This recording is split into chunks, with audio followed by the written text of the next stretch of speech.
let's check this out here, make sure it's all working here first. Oh, it looks like YouTube's up and running and streaming this. That's great.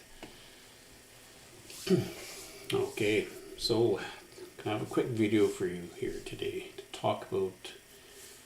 I watch a lot of videos. Most of the content I watch is usually related to construction of some form or another.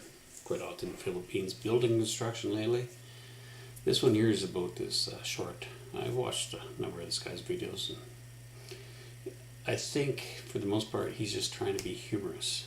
But the thing is, he's touching on something, a misconception a lot of people have. Let me let you listen to this here.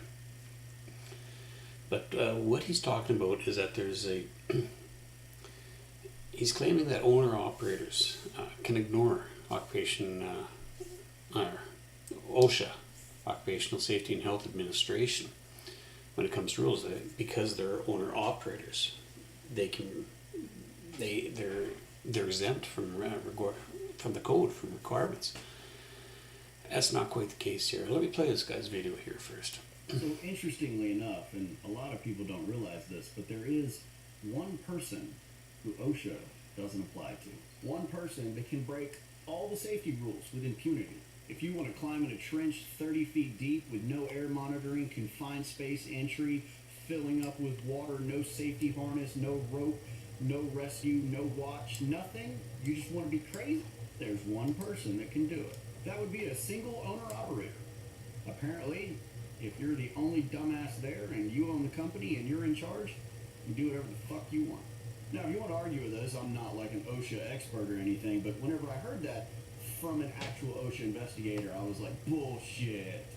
So I talked to another OSHA investigator and they were like, yeah, that's the case. And then my dad works for one of those government agencies in DC, so I went to DC to visit him, and I stopped in and I asked some OSHA guys in DC, and they were like, yep, owner-operators can do whatever they want. So interestingly...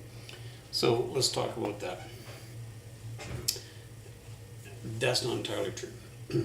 They can, and let me set up a scenario where that's allowed. If they're on private property, and they're doing work on a private property, operating as an owner-operator, and they have no other employees, they can do whatever they want. As risky as it might be, digging a deep trench because they're, say, putting something in the ground, pipeline or something around, water line, whatever, and it's 2 meters deep, and they're jumping down into that trench themselves with nobody else around, they're entirely allowed to do that. There's nothing anybody will do, and they're not subject to any fines or penalties or anything like that whatsoever. But the moment another worker or another member of the public or another contractor steps into that work site, job site, that changes all the rules completely. You're required to. Now that's only in the United States.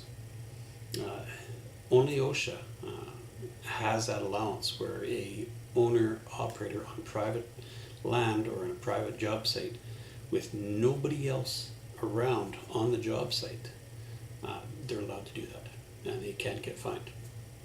Basically, OSHA just sweeps your hands of the whole thing. However, in Canada, that's absolutely not permitted. Doesn't matter if you're on private land. Say you're a farmer and you're out there digging in the field with an excavator.